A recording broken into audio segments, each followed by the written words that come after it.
Hi, Paula. Thank you so much for coming on the show today.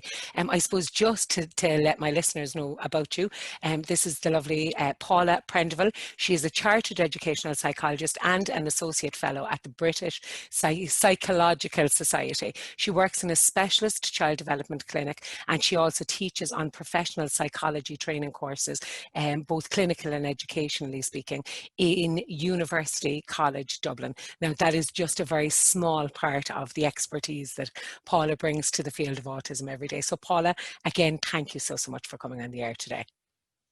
Sharon, it's an absolute pleasure to be here, and thank you for inviting me. I'm looking forward to having a chat with you today. Fab. I suppose, Paula, we're going to get right started to it because I do have a number of questions, and I'd love for people to hear you speak rather than me speak, and for you to share all of this wonderful expertise and specialism that you have. So I'm going to start with your first question, if that's okay. So I suppose just to give people a little bit of background on you, will you tell people, how did you initially decide to start working in the field of autism? Well, I have to say, firstly, I'm an accidental psychologist, and I'm a psychologist because of my experiences of working with individuals with autism. I never set out in my professional career to be a psychologist, but this is where I've ended up.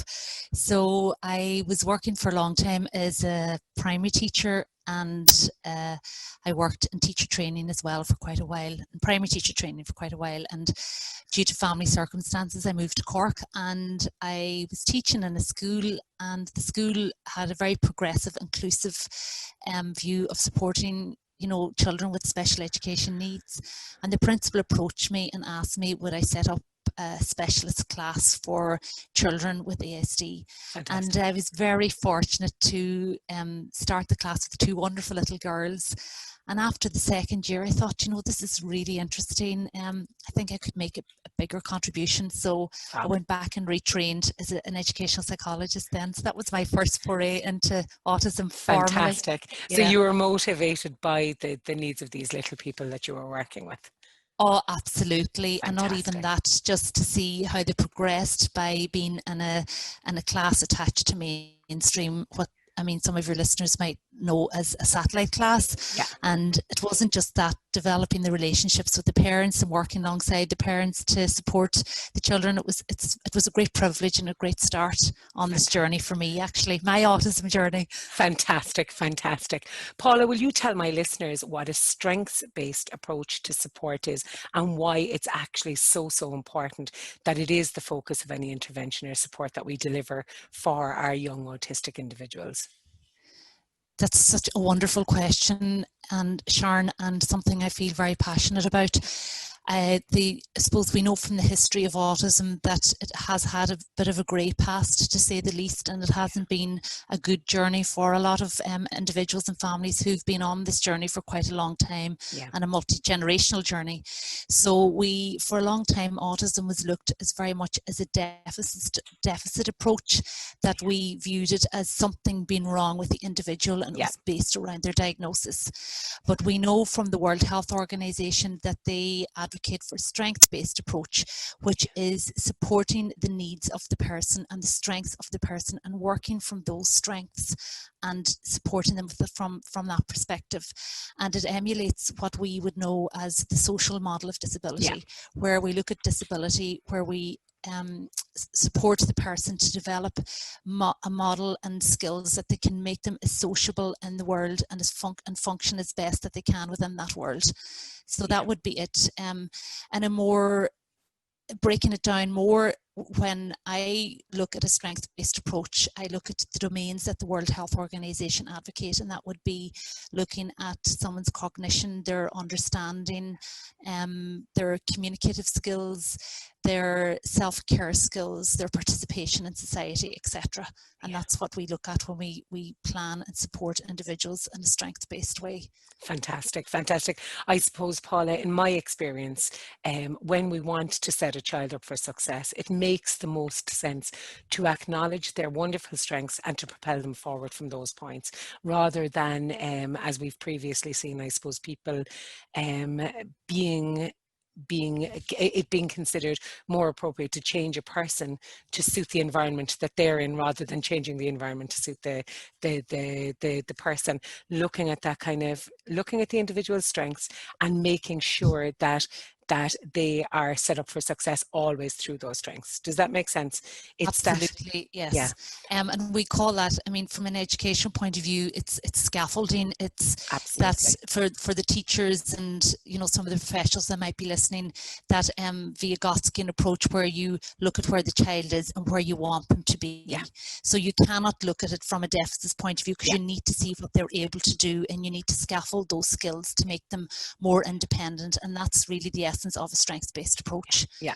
And I suppose the other positive thing about that, Paula, is that when we do focus on the child's strength, we're also minding mental well-being and so on as well, where we're building their self-confidence, we're building their sense of self and the child's trust in their own ability, so that they believe themselves to be equally important and equally capable as that of their peers. Yeah, and you know, you struck on something very important there around peers. I think that, you know, for a lot of your listeners, particularly those with young children, that so much of the planning and the supports that they get in school are based around their educational planning. And the idea about a strengths-based approach is actually looking at the individual from a more holistic point of view. Yeah. And sometimes that can be hard for people to think about that. Like, you know, what self-care skills can I do in school and teach the child to make them more independent and to do things. I know of some schools that do wonderful work around cookery classes, for example, that rather than having a child getting support for their literacy, that they actually teach the literacy through cookery programs.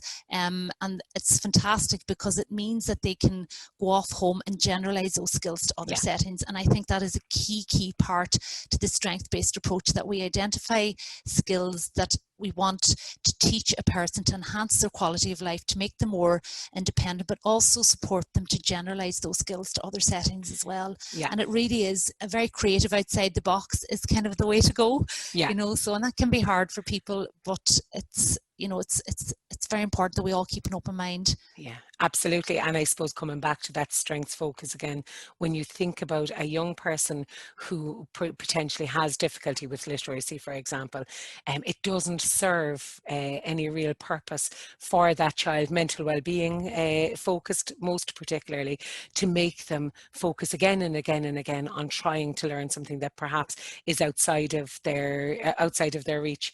I know that in this house, many moons ago now at this point, I have a young person who is so severely dyslexic that he struggled. We did so many hours of blooming toe-by-toe programs and so on and so forth.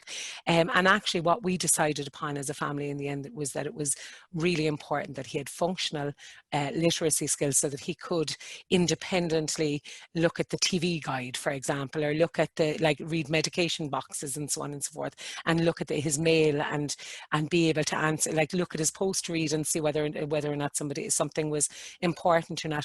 And actually when we took the pressure off to learn in that very conventional way, we then found that because the pressure was off, he started to engage with the more conventional literacy piece anyway. Do you know? So I suppose it does come back again always to that focusing and individualizing to meet the child's needs. Yeah, and the other thing that, you know, that strikes me of what you were saying there is around the readiness and taking the stress off. So for him, when the stress was taken off him, he was more ready to actually engage with it on his terms. And that piece, that one line on his or her or their terms, is absolutely key to this. And maybe, I suppose, when your son that you were talking about there, that maybe when he was at it, we weren't, you know, in his early days, we didn't have the luxury of having all these very accessible assistive technology devices that we have on our phones. And that now, and it really does get to the stage that if a person really struggles with the reading and they're not responding to the intervention that they get, and everything that you've tried, there is no point, pardon the metaphor that I'm going to use, is flogging a dead horse. This is not going to work. They're never going to read in this conventional manner. And there's so many amazing alternative, creative ways of actually getting your message across. I met a little girl recently, and she has really struggled to do basic addition, and she's bright, but her needs are very varied. And the mum was like, we've tried this, it's just not working. We've tried Numicon, it's not working. And I just say to her, will you please get out Alexa or Siri or whatever, artificial intelligence that you have on your phone. And if she needs to know what 35 and 20 are, if she's adding up something in the shop, that she can just pick up her phone, talk into her phone, get the answer, and that she gets that information in another way. And it's so important that we recognize the value of assistive technologies and artificial intelligence to support our young people to navigate their way in the world in a different way to maybe their parents and grandparents might have been used to, but it means that it isn't a barrier to them participating and getting on with things. So absolutely.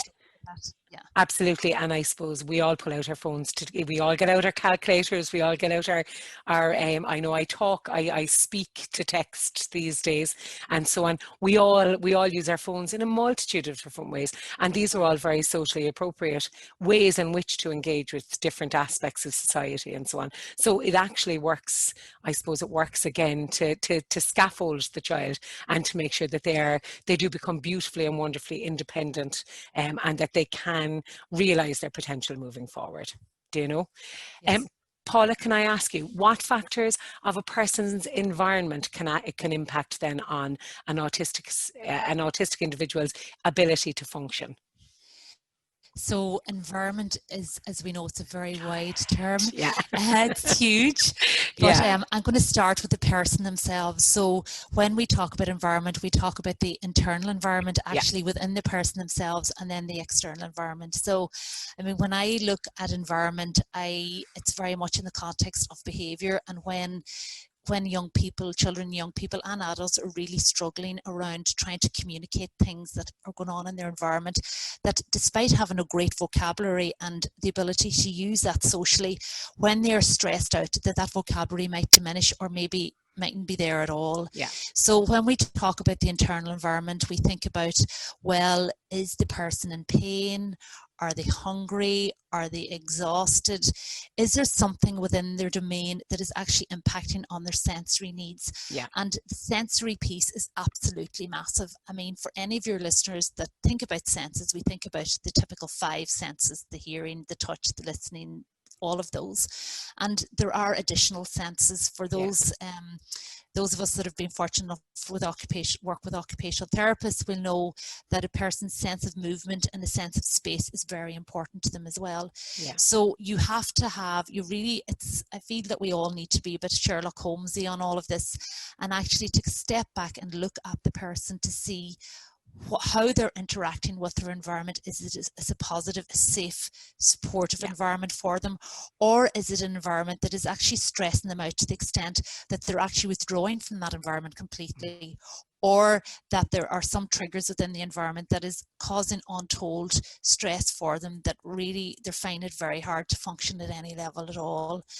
And the big piece is the environment of the school.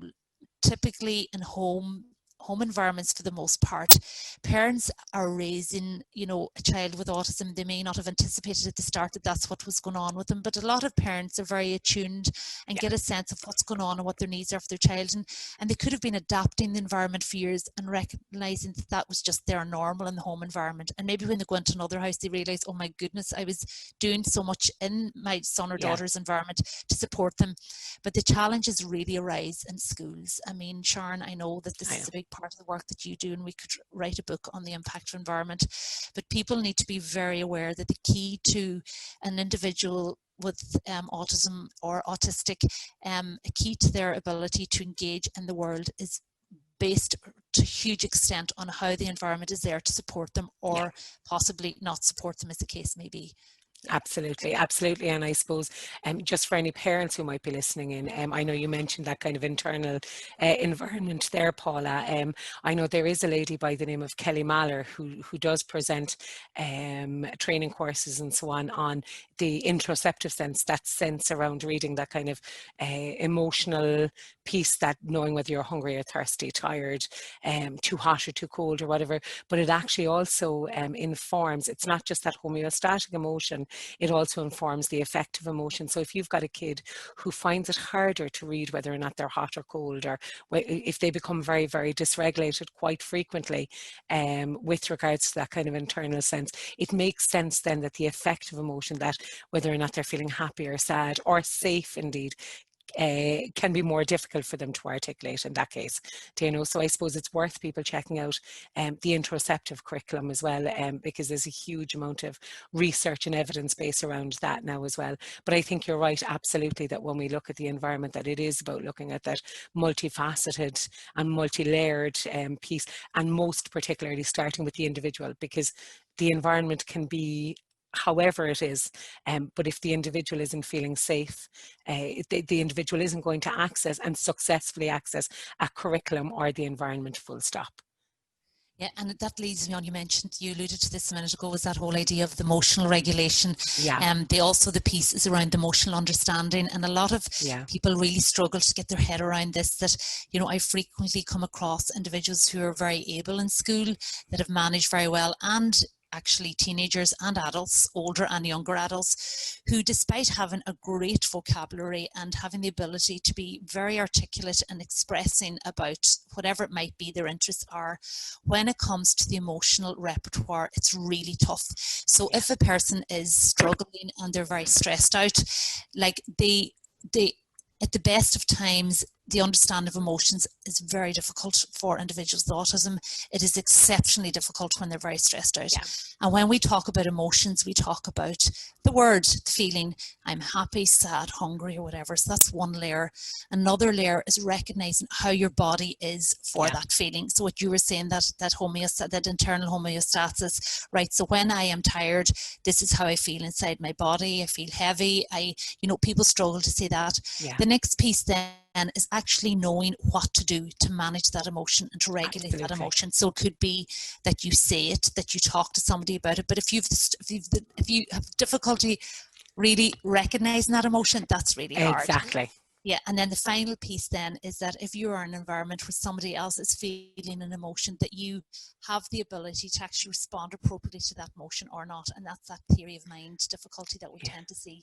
So emotions are a minefield, and certainly they fit very much into the environment and fit into that sensory regulation or dysregulation, the case may be. So it's so important to really work on emotional awareness, emotional understanding, emotional regulation, all of that. It's absolutely key. Absolutely. And I suppose 2 points in that, Paula, is that first of all, I would have spoken most recently with Professor Olga Bogdashina. I know she's another guest for the Cork Autism Conference this year, and she would have spoken very adeptly about emotional resonance, and that kind of resonance within the environment, resonating with the difficulties that one might be having, and so on and so forth. And not actually, I suppose, knowing that actually you're picking up on someone else's emotion, that there's that sensitive person piece, if that makes sense. I suppose that's the first thing that I'd say. And then along with that, I suppose, when we think about somebody feeling however they feel, and not being able to not even knowing what it is, it's really important, first and foremost, that the person is, that they do understand. But it's even more important that people realize that it's not a tabletop activity, that person needs to be taught about emotion in the context that that emotion is being experienced. So I know in this house, I often kind of go, do you know, I feel really happy today, and this is why I'm happy, or look, I feel quite sad, and this is why I feel quite sad, or naming it for the children in this house when they're actually in the moment, because outside of the context of that moment, it'll be all the more difficult and confusing for the child to understand it again. Does that make sense? It does, and it leads to a great story that I'm actually going to share at the conference. Great. And I'll just give a very shortened version of it here. Is that during the lockdown, actually, I was, obviously we're very limited in the work that we could do, but our service thankfully remained open the whole time, and a lot of the work was around parent coaching. And what you have described is very much an intervention that a family actually used during the lockdown. Fantastic. Where at meal times every day they did this, where they actually did around the table, how are you feeling today? How did today go? What went well? What didn't? And for the first couple of weeks, the mother was really struggling with this because the children just didn't have the awareness, the understanding. But what she did was during the day, she'd take one of the children aside and say, look, I think you've done a really good job of this. Or do you see Mary's not feeling that well today? And I think this is what happened. And like during the course of the day, she would pull them aside and do little mini coaching sessions with them so that they would have the language to discuss that in the class and in round at the meal time. At the meal time. And she said to me, I rang her like a few times, and she said, it got to the stage where the children were looking forward to the end of dinner time, where they would sit around and have this, and they need that feedback. Or a rehearsal all of the time. And it's the sort of thing that schools could be doing, but it's very important that they work in tandem with parents, and it's being done on an ongoing basis. It's not a one-shot saloon where you just do this activity once, it's tick the box exercise, done, on to the next thing. It has to be reinforced over and over again. Yeah, absolutely, because I suppose as children grow, emotions and feelings will change because they become more interested in other people, and potentially moving towards relationships and marriages and so on and so forth. And like there's no emotion will ever stay static always. Things will always change, and things will always develop dependent upon the space that someone is in their lifetime. So it's really important. I suppose it's really important too that people do focus on the contextual piece of it, so that the child does develop a true understanding of this kind of feeling in my tummy, or why my hands are fisting, or do you know? So and you know what you're just saying there, it's great. It would be really valuable and useful if a lot of this work is done before they were 11 years of age, because once the hormones set in, it's a completely different ballgame. Yes. And that really sets off another chain of events for young girls. That might be the moodiness and the mood swings before they menstruate every month, and it could be that the feelings that come with that. And there is a neurological basis to it as well, with the underdeveloped prefrontal cortex. So it's so important that we actually have the groundwork at the foundation stones done, because it can really be a bit of a wildfire if it's not supported. You're nodding your head there, Sharon. You're mentioning the underdeveloped prefrontal cortex. I sat side by side with my nearly 13-year-old only jeepers on Friday, driving into the local town here, and discussed with him where he couldn't escape, and discussed why things feel a little bit more emotional right now, and that this part of your brain is a little bit needs a little bit more time to develop, whilst this piece back here is more able, and so on, and by the time you're an adult these will match up, but until then and it actually worked. He kind of got it actually, but it's that whole, it's a minefield, I suppose, isn't it? And it's a minefield for every parent, every single parent. And for every teenager, it just makes it a bit more complicated. And I think that discussion that you had with him was wonderful. I think every teenager needs that. And I would say there's a great professor, Sarah Davidson, that works out of University College London, and she's written a very accessible book around helping parents understand that neurological development in teenagers, and it's certainly worth a read for anybody that might be interested in it. Or who might be dealing with a pup that's giving out all of the time at the moment. I suppose, it makes it easier to navigate it and not argue or not fight. It makes it easier for us as parents to regulate our own emotional state around it when you kind of understand. So definitely, I'll actually put that up I'll put that up later, a link to the Sarah Davidson book, should anybody want to read more about it, I suppose. And she's a very good YouTube clip as well, so I'll forward that to you as well. Yes, just please. If people aren't, I'm just thinking of those people who don't read, and we talked about it earlier, so it'd be important to think of Perfect. Yeah, I'll pop that up on the Facebook page, definitely. thank Can you. I ask you, Paula, what kind of, based upon that sensory piece then, what kind of proactive sensory supports can be put in place to make an environment more accessible? Now, when I think about classrooms, you're thinking about teachers who are trying to accommodate multiple different needs, I suppose. So are there any general kind of sensory supports that people could put in place? And then, I suppose, along with that, are there any other ones that you would recommend based specifically around around an auditory processing difficulty, or around a tactile sensitivity, or whatever the case may be? I think certainly it is worthwhile for people to have a lens of doing an environmental audit. And I'm not talking about risk assessments, because that's all anyone's thinking about at the moment in this time of COVID. But certainly an environmental audit would be very valuable, not only looking at the health and safety needs of access in and out of the building, but also the health and safety needs of the impact that sensory difficulties can have on children, because people don't realise that there are sensory elements to the environment that actually cause inadvertent harm to children. And I know that comes across as something that's possibly a bit radical, but all of us that are old enough to remember the blackboards that were in classrooms, we remember nails getting scraped on that on those blackboards, and knowing how that felt for us and our teeth. For me, it's teeth chattering. It's also white styrofoam. I can't cope with that. And I think if people have had those experiences, and just imagine what it would be like to have those throughout the all of day, the time. all of the time. It's only when you actually think of something that bothers your own sensory input that you think of being completely overwhelmed throughout the day, and you really need to be forensic around looking at the environment to see what suits. So I am going to disclose my personal biases now when I say this, but I really struggle with whiteboards in classrooms with children who have got sensory needs, because the fans can be very, very loud.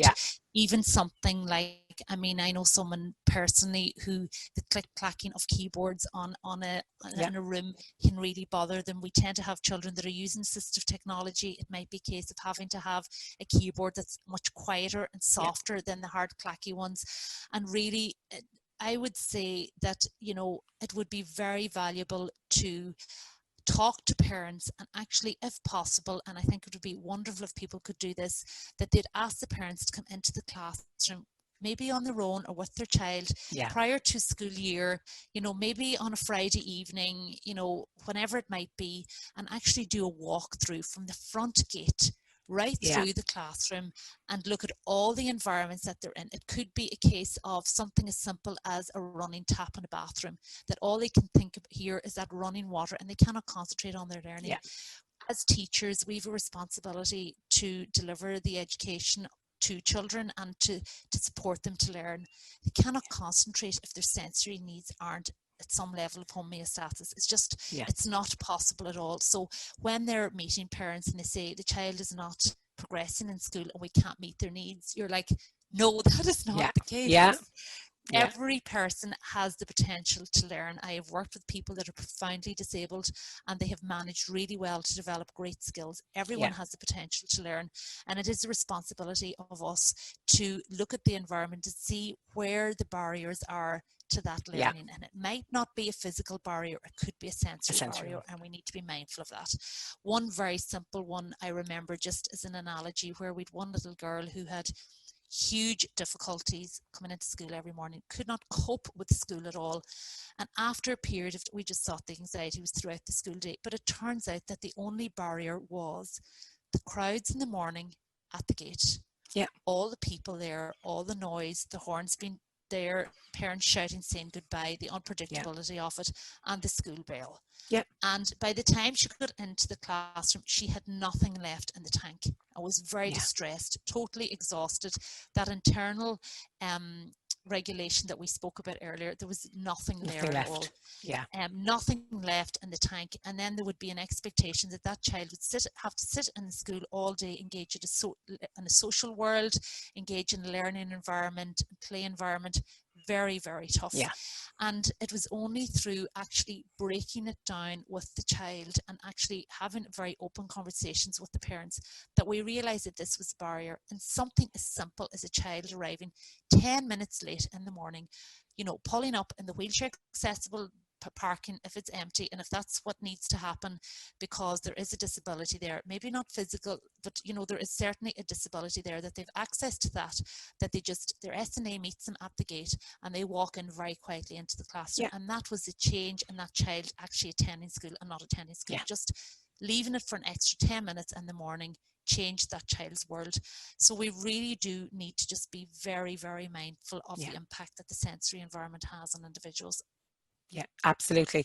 I suppose, Paula, I would have done a lot of work in the last couple of years around that kind of environmental audit and modification and so on. And I know that I would have more recently written up a program, the Oaks program, around equipping people with ways in which to audit the environment. But I suppose key to that whole program is actually, wherever possible, is including the autistic child's voice in that, and making sure that they are given every opportunity to share what is going on. If the child is presenting with an emotional or physical response, observing and taking note of the emotional and physical responses and everything around them when this is going on, so that even if the person is not able to articulate verbally, that we're still taking account of their voice. Because I think that when we include their voice, and when they're empowered with the knowledge that actually they have the power to change an environment or whatever, that then we're kind of instilling those beautiful first steps to self-advocacy as well as they get older, you know. And I suppose the other thing, just to say, and I know it's something that I say time and again, and people are probably sick of me hearing me say it, but I come back always to the other strategy I come back to always, with regards to that kind of empty bucket, and we'd say having used up all of their spoons, that kind of disability literature piece, is Carrie Dunbaroon's mood induction technique, where she recommends that every morning when a child gets into school, that they have access for 10 minutes to their preferred sensory activity, and that it has to be available to them every single day as they come into school, that that it is not removed for any reason at all, that there is a level of predictability and consistency, because it creates that lovely feeling of safety within that environment. And it is a way in which to help regulate and to help, we'd say, bring somebody back down from a 4 on the 5-point scale back down to a 2, so that they've tipped some of the water out of their bucket and they can tolerate, they have the ability to cope with more again, or to be able to manage and emotionally regulate with a little bit more again, more of those demands again. Does that make sense? It does. And actually the key part to that is it's actually a care need.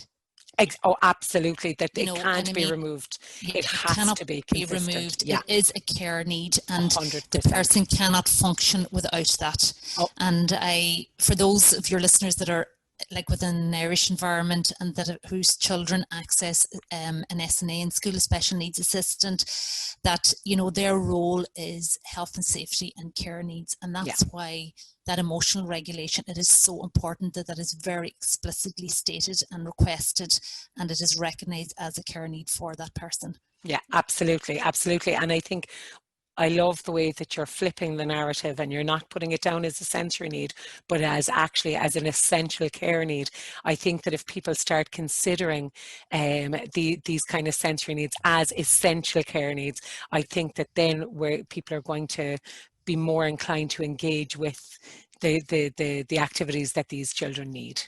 Yeah, and it's a basic need. So a model that we would use in psychology is Maslow's hierarchy of needs. It has been around for the last 70, 80 years, but at the very first level is that basic care needs. And I mean, the reality is that if they don't have that sensory regulation and those care needs met at the very start, and it's as important as them having sleep at night, having their breakfast in the morning, having clean clothes to wear, they need to have their sensory needs met. And if that is done, then they can tick off and they can learn and they can engage and, you know, actively participate. But if they do not have access to that, forget it. It's just going to make life is going to be so much more harder for them. Absolutely. And I suppose just to say too, Paula, that for those people, or for the that Maslow's hierarchy piece isn't just applicable to a child who is presenting with particular physical or emotional response, that this should be kind of best practice for every autistic child. Because the reality is that some of our kids, as you well know, will come in, they've got that really spiky profile where they will meet that kind of self-actualization piece at the top of Maslow's hierarchy for some of their day, and they'll hold it together so tightly, but there's a lot of the self-care piece that isn't being met throughout the day. They're the kids who come home and who break down and who become very exhausted and upset and so on and so forth. And they're also the kids who are more likely to present with that kind of autistic burnout or that mental well-being challenge as a result. So we do need to consider this as a strategy for every autistic child. Would that be fair to say? It would be, and I call it the pressure cooker phenomenon. Yeah. So particularly those children that mask really well, both male and female, and in females we would recognise that as that camouflage effect, which is where we see girls who mask really well and they present with a higher level of anxiety, and then they become very surprised, and schools might be very surprised when they find out that actually the reason, the function for their behaviour and what's really going on deep down in their core is that they're presenting with an autism spectrum condition. And these might be the children who hold it together all really well in school and then get into the car and they are in floods of tears. Absolutely. And, you know, the parents will ask them, how was your day? And they just cannot speak, or they'll say it was fine, and they don't have the emotional awareness to actually really describe how they're feeling, or that analogy of the street angel, house devil. People having that huge variation in behaviours in one context as opposed to another tends to be alarm bells for the professionals, because there has to be a reason why they're behaving in that way. Whereas if we think about how pressure cookers work, releasing that valve throughout the day, and really what that valve is, how that translates in the school environment, is that they have regular sensory breaks, and that you're doing those regular sensory audits with them. They might not recognize themselves that they might need it. Some teachers are amazing at it, intuitively getting this, sending them out for a break, sending them to the principal's office to do something, or like they might know it overtly or covertly, and it's just so interesting when that actually happens, and how a child's ability to regulate themselves can change so much by just virtue of the fact of building in small breaks during the day. And for some children, that's all they actually need to function. Absolutely. They're grand apart, you know, it's amazing how that can make such a difference. Yeah, absolutely. And I suppose picking up on your point that the child might get into a car and the parent asks, how was your day? And suddenly the child is in floods of tears or whatever. I suppose that speaks to how important it is that there is regular communication. And I know currently in the current climate that it isn't possible to use physical books to transfer from school to home and so on and so forth, but it's still essential that there is communication between school and home every single day, because that child is a 24-hour child. They're not two different people, one in school and one at home. We need to be making sure that their needs are met, both like in school to help support them at home and vice versa. So I suppose it's really important for any parents listening in that people would know that that it'd be important to establish some kind of an email system or a WhatsApp system or whatever, so that there's still that communication going on. I know currently with one of our young people here, rather than saying how's your day gone, what works best for them is to quite literally say, oh my goodness, you went to the polytunnel today.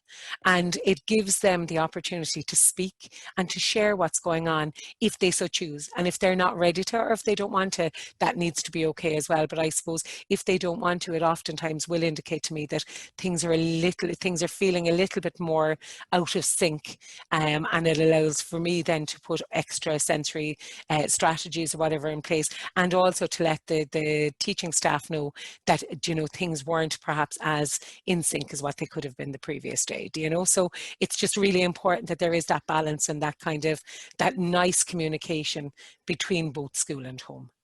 And this leads me on to a very interesting thing that's sort of great. It links very well with the previous story about the child getting the accommodations going into school in the morning. The same goes for the evening time. For children that really struggle with that in the evening, sometimes it might be a case of them actually getting picked up 10 minutes before the school day ends, or it could be that they don't get into the car until maybe 5 minutes after they leave, you know, that the yard calms down, they're picked up a little bit later. Or it could be that they actually have a sensory break and they do that sensory audit, that sensory check-in at the end of the day.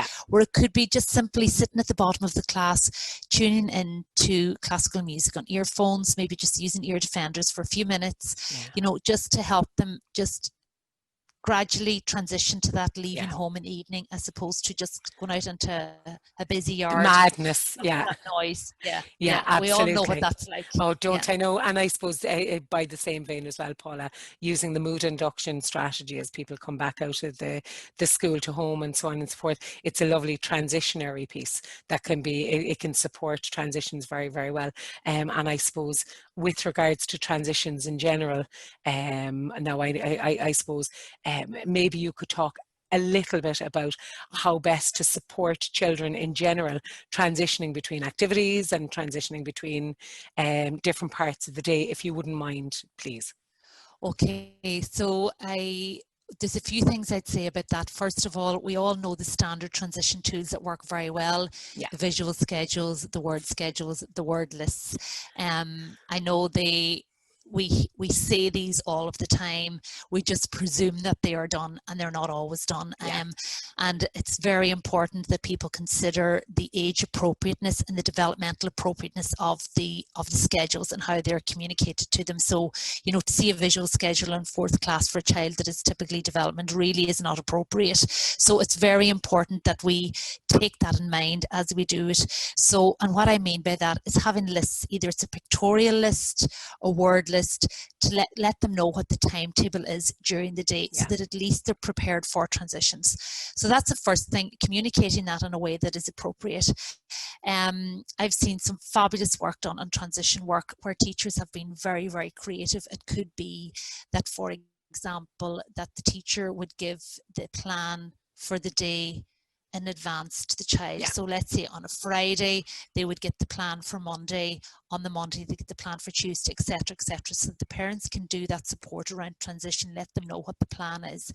So that works very, very well. Some people have used PowerPoint to do it. Some people have, I know I worked recently with a young girl and I actually used a WhatsApp video when she was transitioning back into the clinical environment. She hadn't been there for a while.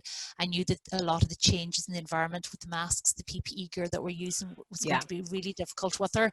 So I actually did a video, WhatsApp video, spoke to the child, explained to them, you know, from the start of the building, going on what they would actually do. And I know from that mother that she told me that she watched it about 20 times before she actually came in, and the transition went so smoothly. And that would be if they were going to respite or going to the shop or any change that you need to prepare it in advance. So very important. The other piece around transition is that when you say you're going to do something and spend a certain amount of time, you have to do that and you cannot change that. And parents, like for young families and young mothers, you know, it's important that they socialize with other children and with mothers. Great support. However, it is very difficult if the play date lasts too long, because it is doomed for failure and it won't last. So it's very important that you actually, prior to going into a shop or visiting a relation or whatever it might be that you're doing, you need to set an alarm on your phone, and you actually need to make sure that you stick to that plan and you know that it's time to go, and that you communicate that to the child, that when the bell buzzer goes off, you hear the chime on mommy's phone or whatever it might be, that you actually leave at that time. It's very important that we have ongoing predictability. I have used transitions with older children where we've actually programmed Fitbits, where little key alarms come up on Fitbits and they know what the next thing might be. It could be transitioning to, you know, I'm going to visit Granny's house and my Fitbit goes off 10 minutes advance and it sends me a warning, you know, go to the toilet, get a drink of water, get on your coat, and then you're going in the car, and you know that the young person can independently do that, and then that they are ready to transition. They've huge level of autonomy and support around that. There's many tools, you know, harnessing any sort of assistive technologies, using apps. There are so many of them. If you go on to Autism Speaks, they're always updating their apps list. You know, using Fitbits, using other forms of artificial intelligence is so important that they're used.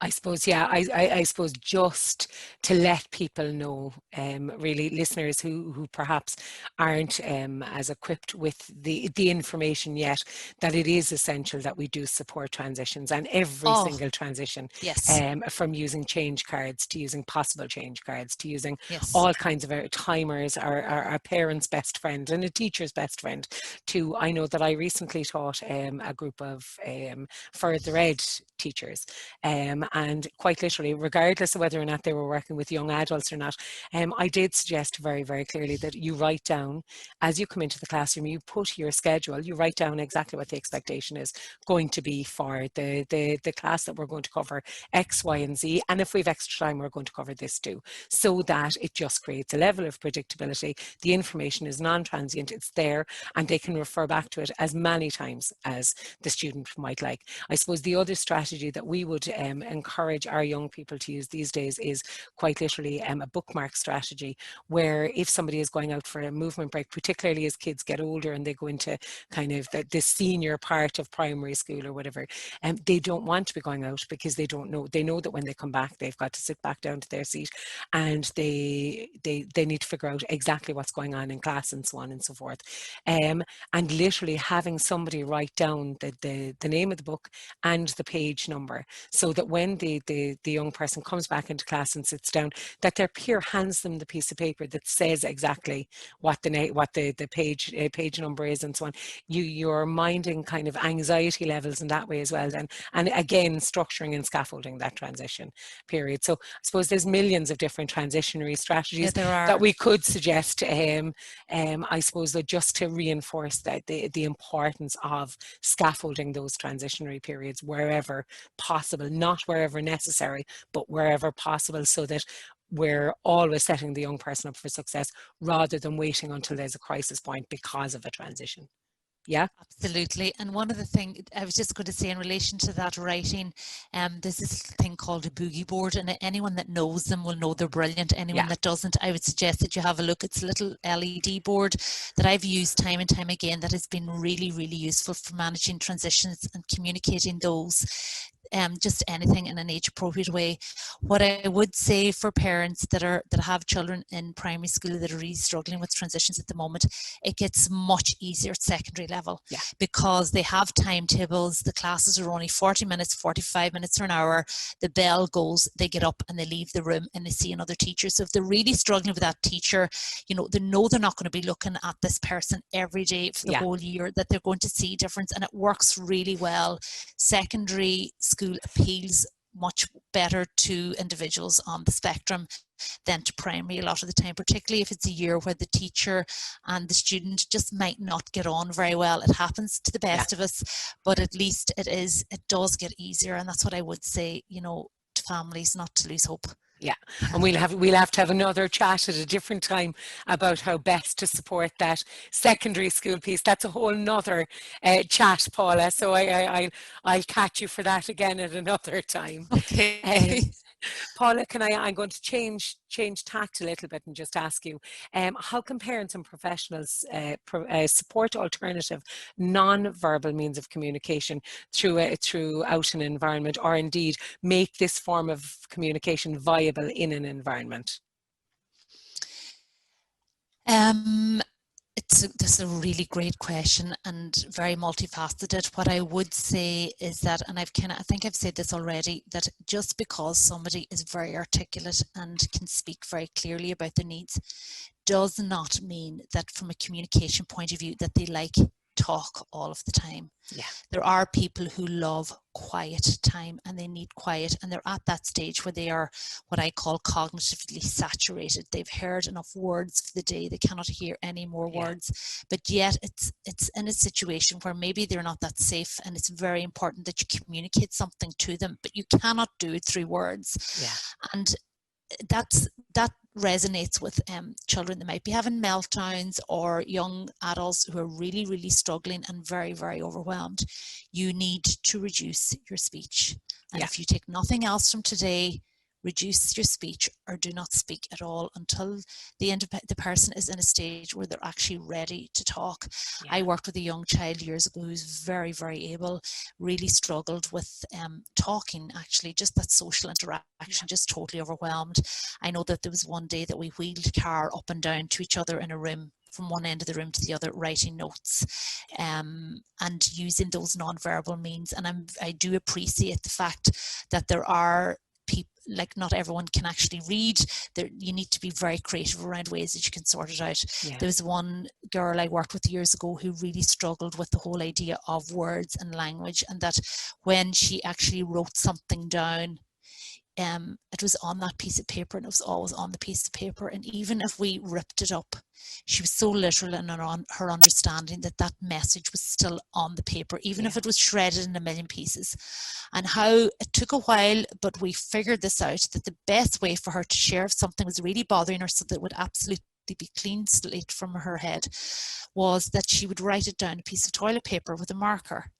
And when she got that out and we had that session, I mean, I literally had sessions where we were writing on toilet paper, and at the end of the session she would walk out of the session and go into the toilet and flush everything down the toilet. And it was flushed away, it was disintegrated, it was gone. So you need to be very creative, so creative about how this can actually work. The boogie boards have worked very well for me in the past. They're like etch-a-sketches. You write something down, you press a button, then it's gone.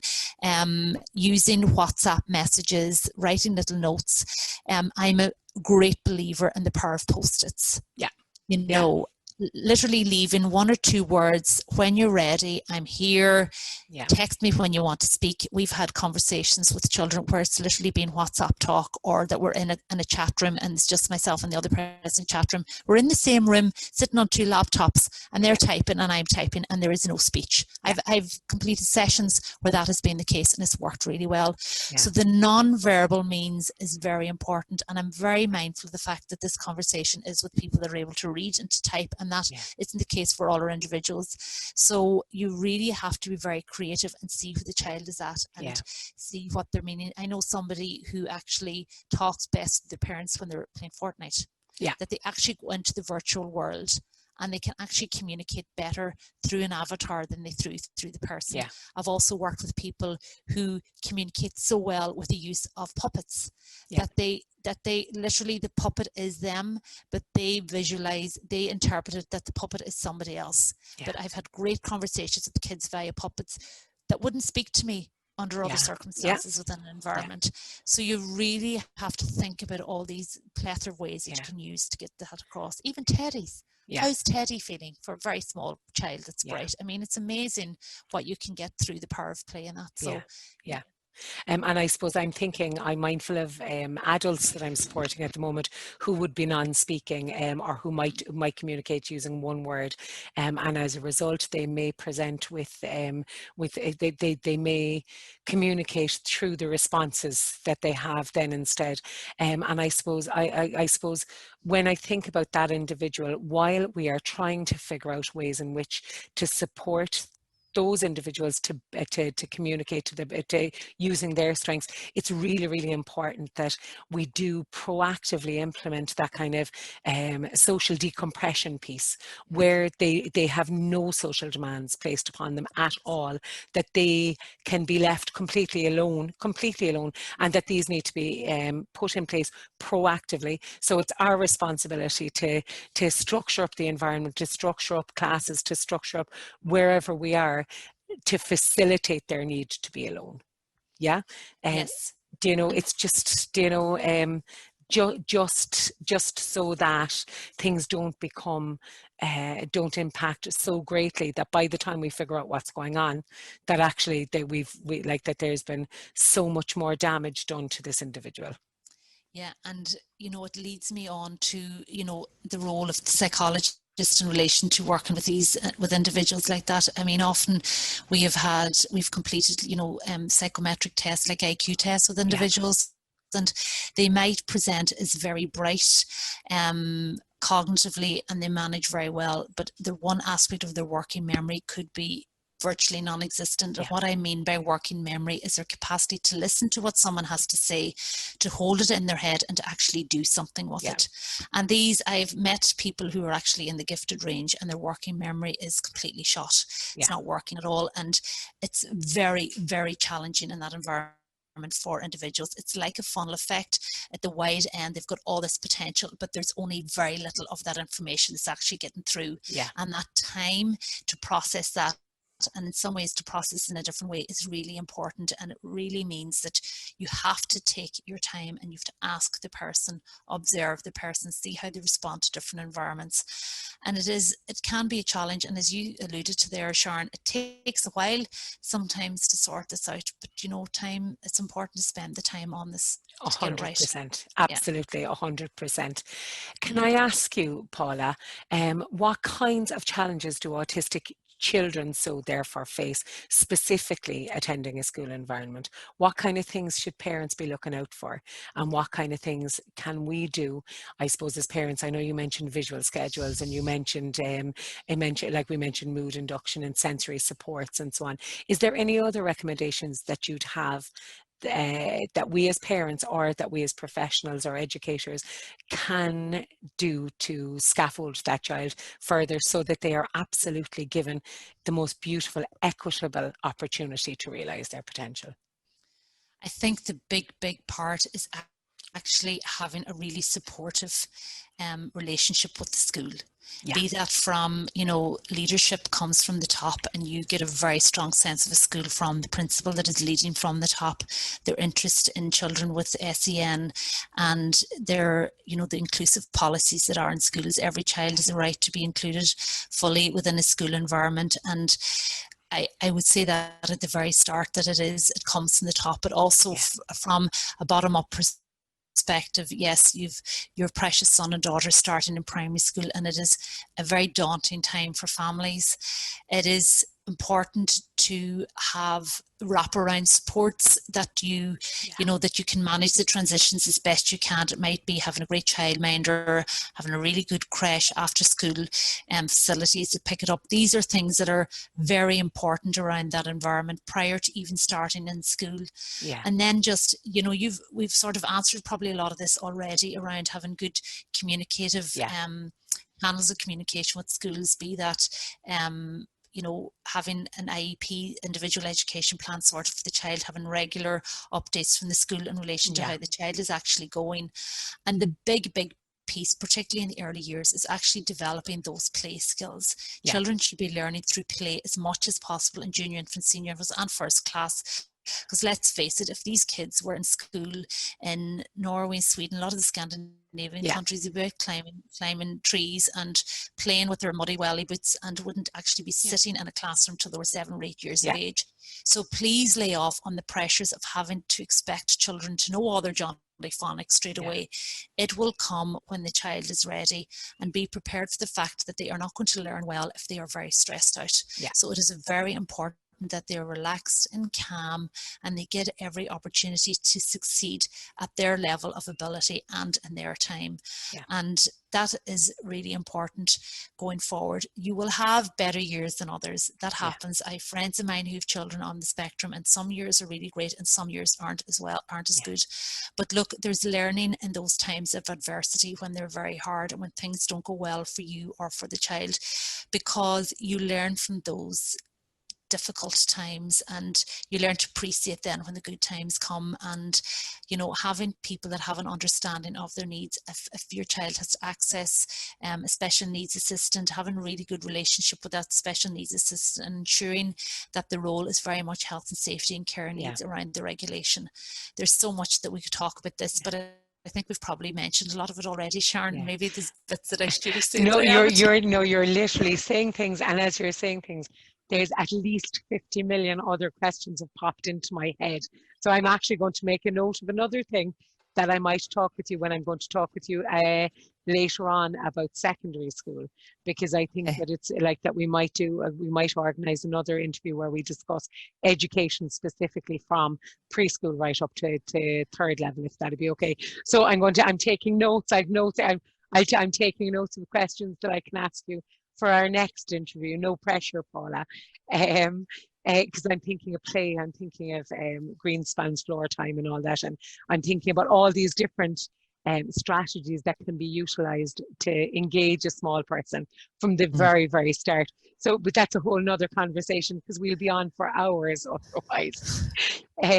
Paula, can I ask you, what are you going to be covering at your talk for the Cork Autism Conference? Now, just to let people know, that is happening on the 11th of October, and it has been moved from a physical conference to an online conference. And I know that there's an absolutely wonderful array of speakers, yourself being in my top couple, to be fair. But what kind of things can people expect from you on the day? Well, I'll tell you, first of all, I'm really honoured to be asked. I was delighted when Cork Autism approached me to speak, and I got a bit of a hissy fit when I heard that I'm going on just before the great Temple Grandin. So we've got a lot to look forward to on the day, and absolutely no pressure at all for me. But anyway, that's for next week or the week after. My talk, and it's something that has been a long interest for me, is the ethics of autism and ethical practice in general. I was very fortunate a few years ago to do a stint in Georgetown University. They have the Kennedy Institute of Ethics there. Yeah. So I spent some time actually engaging in reading and just reflective practice around the impacts of ethical practice for individuals that are on the spectrum. So I'm going to talk about that, about an ethical approach, particularly honing in on the rights of the autistic community. Fantastic. And leading on from that, I'll be looking at, quality of life and participation framework for inclusive support for functional planning across the lifespan. So what I mean by that is that currently we have, the AIMS program at early years in Ireland, which is great. We have access to, the National Council of Special Education supports at secondary level, and third level they've developed their own supports through disability offices, etc. But everybody is singing from different hymn sheets. If an individual engages in a clinical environment, they work off one model and one common framework. In education, it's very much an individual educational plan. And what I'm really trying to advocate is that we need to be looking at quality of life and participation across the whole lifespan, regardless of the context. So I'm going to be talking about how you can actually use a strengths and needs approach to actually model that, taking a very strong ethical approach to this, because let's face it, the history of individuals with autism have had quite a mixed past between, Asperger's history of working with the Nazis and all of that. And we really need to be mindful of what has come before so we can learn from the mistakes to make it easier for people going forward. And then finally, the last bit is that when I look at all this, and it might appear very highbrow at the start, I really will be lacing my talk with practical strategies that can be used in home environment, in schools environment, community environments, and for individuals that are adults. Great. And it is only a 45 to 50 minute talk, so there's a lot in it, but I'm really excited about it, and I am too. I have my ticket. I have my ticket purchased for ages. I'm really looking for. I'm actually very excited, particularly for your talk, because I suppose we hear so often about young people, preschool, play school, primary school, secondary school, and third level, and beyond that, there's very little that people have access to. Now I know here in Cork we've got a beautiful, fantastic service with Pat Nelligan, the adult support service. That's a whole of life service, but to my understanding, it is one of its kind in the country. It's not a service that is provided across the country, or indeed across Europe or the world. So I suppose it's going to be so refreshing to hear about autism from the whole of life, like the whole of life span for the autistic individual, and not just the individuals up to a certain age. So there's no pressure, Paula, to deliver, but you look... In 50 minutes, Sharon. No, I know I am. I must say I'm looking forward to it, and I do think that people are going to find it amazing. I do. Thanks. Now, Paula, with regards to yourself personally, where can people find out more about you? Because I know a lot about you, but I'd love for other people to know so much more about you. Well, I'm very bad. I don't have a Facebook or Twitter account. Maybe I should start enjoying that world. But I know if I did, I'd come obsessed and I get nothing done. So that's just a personal choice. But I mean, if you just Google my name, I have a LinkedIn profile. There's a little bit on that. And then I have a ResearchGate profile. So if you just do ResearchGate Paula Prendeville, you'll get a lot of my research papers up on that. And a lot of them are available to download. They're open access. So yeah, so that might be interesting. And I mean, people are welcome to contact me if they really want to as well. I'm very limited now in the time that I'm able to give, but you know, if anyone has any questions, I'm happy to support. Yeah. Or if people wanted, if anybody following this have any questions, they're more than welcome to send them on to me, and I'll field them to you just in the run up to the conference, so that you're not under so much more pressure than what you already are, because I know that you've got other pieces coming up, very important pieces as well. So I suppose I want for you to be able to focus on all of that really important stuff that you're doing, along with being able to support people. Can I ask you, Paula, I know that you've completed a huge number of research projects over the last number of years, and we're lucky enough as a family that we were privy to being able to contribute to one of them in particular. But what kind of pieces, which of these pieces of research did you enjoy most, and why did you enjoy it most? It's a lovely question, and it's a lovely story behind it. When I was working in the class that we set up in Cork, you know, in the early days, one of the mothers spoke to me about the role of the grandparents supporting the child with autism and supporting the parents themselves, and that resonated hugely with me at the time. So when I went back to retrain as a psychologist, I had to engage in a piece of research, and this was one that was very close to my heart. And I could see the value of grandparents. I was very privileged to have my grandparents around me as a child. You know, for the most part, my own children have their grandparents around, which is great. Yeah. And they are a very important part of a family system that largely goes neglected in the research, actually. So with that in mind, I actually ended up interviewing sets of families, and not only did I get the perspective of the grandparents themselves, but the perspective of the parents and the role that the grandparents had in their lives. So it was a real interactive two-way piece, and it was lovely. I have a great memory of sitting in a garden in Cork, looking over Cork one glorious evening with a set of grandparents, and there were rabbits jumping around our feet. And I was doing this interview, and I thought, it doesn't get any better than this. But the final thing is obviously it was very well received, and I submitted it for peer review, and it got published in the Journal of Autism and Developmental Disorders, which would be a very eminent journal. It was the first piece of research that I actually did that I got published, so I was tremendously proud of that. So I still am very grateful for those grandparents and families that were, to have the privilege to hear the stories. And I, since then, people have contacted me about it internationally, and have said that it's made a difference. And that was always, that's at the end of the day the most important thing, and a great story, I think. Fabulous. And I know, Paula, in a very recent previous conversation, you were speaking about upcoming stuff. So do you want to let people know a little bit about what is coming up in your very near future? Yeah, so the last year, during the lockdown, I wrote a professional ethics program for the British Psychological Society, along with the chair of the Board of Ethics in the BPS, and also the head of research in the Home Office in London. So we are going to be launching that now in the next few weeks, and I'm very excited about that.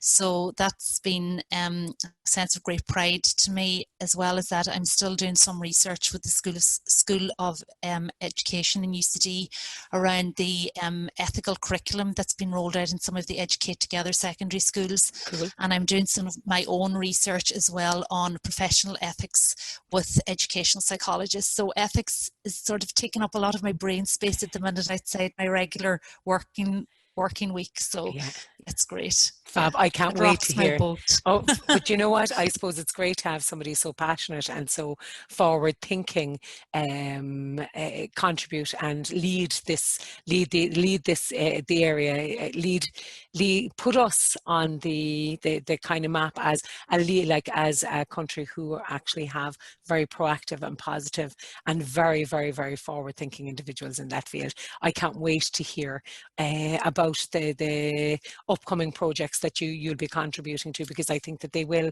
absolutely influence and change the shape of education for autistic individuals and education in general. And not only that, that it will also change the way in which psychology starts to work in the autism field as well. So it's really, really exciting. There's some hugely exciting times ahead, Paula, for you. Definitely. Thank you very It's much, very Sharon. exciting. It is. Now, you'll be glad to know, Paula, for today, I'm on to my final question with you, but I will catch you to come back on the show again. So can I ask you, Paula, given your wealth of experience as a professional in the field, and given your professional and personal experience based upon your time in education and so on, and now given all of this wonderful work that you're doing in ethics, what would you believe is the most important piece of advice that you could give to my listeners who are undergoing their own autism journeys, be that an autistic individual, a parent of an autistic person, an educator of an autistic person, or whomever else? There's a few parts to this answer. Yeah. The first thing is that I will actually quote an African proverb, and I know Hillary Clinton used it as one of her recent book titles, that it takes a village to raise a child. Yeah. And with that in mind, I would say, and this kind of emanated from the research that I did on grandparents, that it does take a village. And what I mean by that is that every family with a child with autism, they need to have identified their circle of support. They need to recognize their wraparound, the comfort blanket, the people that are there for them to support them on that journey. And you need to be very discerning about those people, because when a child gets diagnosed with autism, you find out who your friends are very quickly. Yeah. And you often end up developing a new set of friends, and maybe ending up becoming friends with somebody that you never would have imagined in a million years that they would be part of your social circle, and become possibly one of your nearest and dearest and most valuable colleagues and supporters, going on this journey. So what I would say to you is to take your time. You need to mind yourself. And that is the key part, because if you are not in a good place yourself, you're not in a place to be able to support your child. So I know people say, how can I put myself first? Go for walks, go for a cup of tea, just give yourself a bit of headspace. I would say that is a single most important thing. Mind yourself first, identify your circle of support and that wraparound supports. And please, and I cannot say this strongly enough, be very careful with the snake oil salesman. And that is the message that I take from the end of the day. There are lots of people that are making money out of autism, and it is not for the greater good. And certainly some of their practices would be considered unethical if they were to come in front, if they're really to break down. Be very careful of those. There's a lot of wonderful interventions out there that are freely available that work incredibly well for very young children. And I am thinking, for example, transporters that Simon Barron did years ago in the Centre for Autism in Cambridge. It's brilliant. It's on YouTube. It works really well for very young children and helping them to understand their emotions at the early stages. I'm thinking of the zones of regulation. It's, if you can't afford to buy the book, even just Google it on Google Images. There's great supports there.